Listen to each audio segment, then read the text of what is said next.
You ready with us? While we share our love story part 2. So after he got my phone number, we went out on a couple of dates. Yeah. First 2 weeks were absolutely amazing.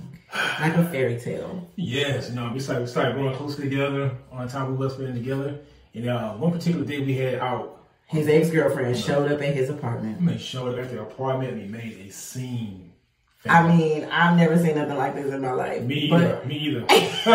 So, but I'm not going to lie. It just made me even more intrigued to get to know him, because I felt like if this young lady is this taken back by losing him, what is it about him that's making her want him back so badly? And then also, I needed to find that out. Also, in the middle of that, that made me kind of think about where I was emotionally. For that breakup, and kind of, I was telling you that, hey, I'm very good. I'm not emotionally available. You're not emotionally available, yes. One of my biggest pet peeves in life is being lied to, being misled, especially because of someone else's yearning to gain something from me that they can't gain from me with their honesty. One thing I loved about him is he saw that and respected that right up front and was very honest. Hey, I'm not emotionally available and I don't want to hold you back. So, I don't know if this is what we should be doing. And that is when I made the decision that he needed a friend more than he needed a girlfriend. Yes. So I remained his friend. I mean, you was like the best friend that I had in a lifetime. And just helping me navigate through what I was feeling and everything like that. Like helping me realize where I was at and thought, where I was and just all those pieces, you know what I mean? Like, you know how some of us men we just take it internally and move on. Right. It got me to kind of externalize it outwardly. Because men experience pain too. Yeah. And even though he was the one who broke up with her, it wasn't because he didn't care for her. And so that caring, that love for her still was lingering. And he needed time to navigate through that and didn't feel like he could be the boyfriend or partner that I deserved. And I could, that hurt at the same time. It was so refreshing to be told the truth. And I can make a sound decision based on the truth, not based on a lie.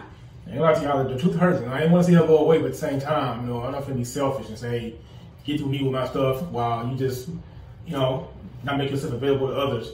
And during the middle of that, she's really testing me out just to see where I was emotionally with you. I wasn't testing, but I was just making sure that for my well-being, you and I, even though you didn't want to be on the same wavelength as me, I felt like you were. I felt like you cared about me just as much as I cared about you. Yeah. And I just wanted to make sure I wasn't crazy about that thought. So I went a few months without calling, texting, or asking him to come see him. Yeah, and with that, that really got me to externalize really how I felt towards her. Because when she started calling me, I started calling her. I started calling her, hey, what you doing? How you doing? I'm thinking about you. I'm going to go to bed tonight. I want to tell you good night. Yeah. All those kind of things. Every single day. And that, honestly, is how I realized he was my person. That he really did want to be with me. It's just this wasn't the right time.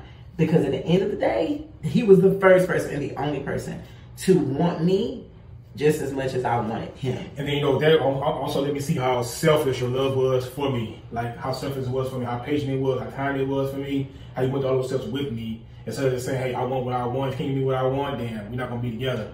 So you allowed me to go through that process as one of my best friends. Thank you. I love you. Yeah. But honestly, it was the best thing for our relationship because in that year that we spent just kind of being friends with each other, of course we were more than friends. Yes, we were intimate and all of that, but we didn't put titles and restrictions and expectations on each other, but we weren't seeing other people either. And so we were just kind of letting our relationship fall as it may. And literally he went from, I don't want you to wait for me. I'm okay if you see other people. I understand you're not a bad looking person, so I get you. People gonna want to talk to you, and I get it if you want to go out and talk to other people. To, I don't like it. But I get it. I understand. You gotta do what you gotta do. To, just don't do it at all. I don't like it. I don't want you to do it at all. And then literally after he said that one, a week later he made me his girlfriend. Honestly, I feel like the reason why our marriage has even lasted this long is because we really allowed our love to grow organically. We didn't force it. So many people get into relationships As soon as date 3, now they're boyfriend and girlfriend. And at the end of the day, I feel like if more people spend time getting to know each other instead of trying to race a clock that's really not even there, they would their love would last the test of time. It would withstand all the cloudy days that life can bring. Yeah, I feel like those are important building blocks. When you don't skip those important building blocks, you always know that part that you didn't skip, we navigated through that piece all together. Yeah. So like, when those times does come, you feel like you skip something in a relationship, you feel like you gotta revert back to that place in order to build that. We built it just the right way. You know what I mean? Like, it wasn't like a car that was driving fast past these traffic lights. It was actually stopping traffic lights, observing the traffic. You know what I'm saying? That's what I feel like how it was going, and I can be more grateful of us going through it that way. I mean, nothing was born in our relationship prematurely. Nope. Lots of communication about where we are now versus where we were last month or the month before.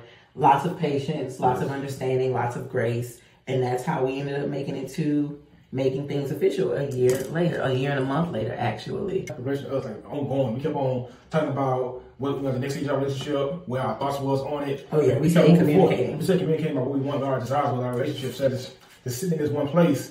You know what I mean? Like, we really took hey, you know what? We're not here to waste our time. We here to really get to know each other and really build something. I like that. Kept communicating.